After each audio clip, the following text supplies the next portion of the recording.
Hey, what's up, WCReplays.com? This is Orange doing another audio commentary. This audio commentary is copyrighted in 2007, so don't go stealing it.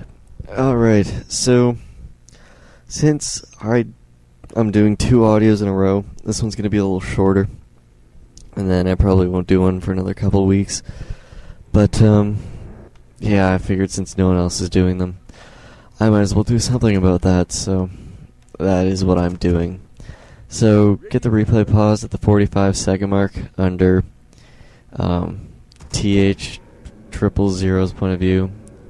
I'm going to call him a couple nicknames. Generally, he'll end up being Purple or the Human. So, just try and keep your ears out for that.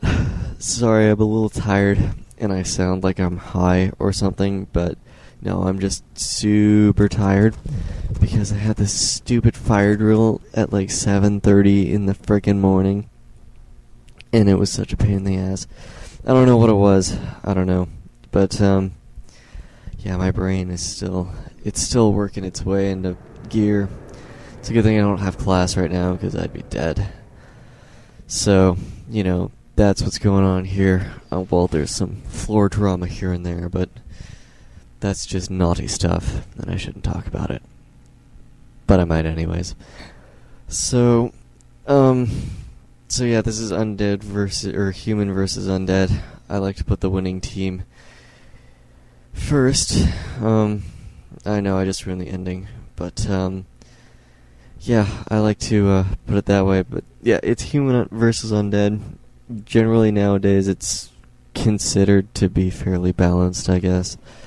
It's got its little touches here and there, but, you know, overall, I think both of the Human has more options than the Undead, so the Undead has to play the whole countering game. But it's really not that much of a pain in the ass for them, because all they have to do is guess whether they're going mass gyrocopters or not, and be like, OMG Panda. And that's about it. That's really, well, that's as far as my brain's gonna think for now. But yeah, that's pretty much how this matchup works. Anyways, I'll get into more detail, and we'll unpause. I'm sorry I don't sound excited. I mean, it's a nice game. It's entertaining, that's for sure. But, damn, it is so early. Anyways, let's unpause from the 45-second mark, the Human's point of view, in 3, 2, 1, unpause.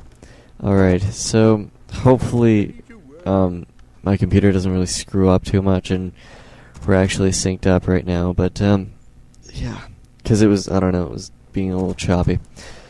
So yeah, this replay is the one where he does decide to go Paladin first. There might be an audio commentary on this already, but I don't really, what's that word? Oh right, care. So, as I said, he's going Paladin first, and he's doing an interesting scout method, which is he's sending 2 militia out. Generally, I only send 1 out just because I like to get the extra wood early on and get some tech going, get my tech on. But it's a good way just to figure out where they are and to be able to start an early game harassment as early as possible, which is why it's early game harassment. Anyways, what he is doing is he's deciding to do kind of a harassment technique, which is he's going the Paladin first. And generally, he's really the only good hero for harassment against Undead. Sure, there are a couple options, like if you go a Tavern Hero or something, or maybe the Mountain King to some degree, but I find that the Paladin's just the best because you can just go in, be invincible, and just beat on things senselessly. And you really gain kind of an advantage from that, which is pretty sweet. First thing I am going to point out is he is getting defend, which is a good thing to get, especially if you're creeping this map without your hero around, and especially if you don't have an Archmage, because a lot of the camps here, they have the Forest Troll Trappers, and they have all this range crap, so it's just a good idea to have it with you, so that it makes things easier to creep out.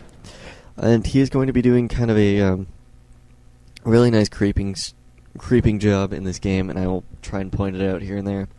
But it's kind of an interesting method to going about this matchup. Now, of course, NOA Space has gone with the foresight to get her Nerubian Tower, which is always good. The great thing about this strategy is that it's not that commonly used, so people will still send their Death Knight to try and harass you, like, just for shits and giggles anyways, even though you're not really creeping. So it just allows you, the human, to be doing most of the harassment, because what they are going to do is, what Space was going to try and do is creep things out with their ghouls only, and then try and gain a little advantage from that while they're doing a little harassment, and trying to gain the most experience possible, and, well, more experience than the human player, I guess. So it's always good to keep that in mind, that if you're the human player and you're going to be a bastard about it, this is a great way to harass them. Oh god, I still sound like shit. Anyways, one thing to point out is that he is putting up an arcane tower on the back of his base, which is always a good thing to be putting up, just because... Sorry. Just because, undead players like to send random units in there to beat on things and just be a royal pain in the ass. So, early game, really what you have to rely on is the fact that you can cast more holy lights than the undead player can. I mean, you do have the same amount of intel, it's just a lot cheaper for the human player to be casting holy light all the time. Also, like, the undead player, what they're going to be doing is having to coil their ghouls a lot more because they're afraid. Like, OMG, they're going to snipe my ghouls, so it's always a good thing to do. So he is going to decide to creep out the top right goblin merchant. So if you want to learn how to do that, go ahead and watch that while he's trying to avoid his footy from being surrounded. It's always a good idea. I believe he does lose a footy while creeping this, though. But yeah, just the simple 5 militia, 3 footies, defend, and you're good. So as a human player, you pick up a Boots of Speed. Always a good idea to pick one up against the undead, just because they have the unholy aura, so they're really gonna chase you down, beat you up, be a pain in the ass. Oh, he didn't lose a footy, my bad. He also picked up a Staff of Teleportation. This just goes without saying that it's part of his harassment technique, which is super awesome. I just love this strategy, I really do. It's such a pain in the ass as an undead player. I like to call it the asshole strategy, because there's really nothing they can do about it when it gets later game.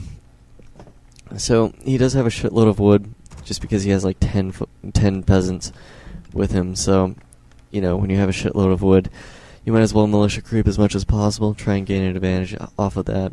Generally, when you hit level 3, that's when you send your paladin off to go beat on some random acolytes and just holy light the living crap out of them. But yeah, as I was saying, Staff of Teleportation is always a good thing to have, because they won't have anything to counter that, like sleep and impale by at least tier 2. So you're good there. Also, I didn't point this out, but Paladin's a great way to counter the undead harassment, just because you can use Holy Light before they coil the crap out of everything. Only thing you can't do is prevent the coil snipe. The only way you can do that is if you go Mountain King or something. You stun their hero or something.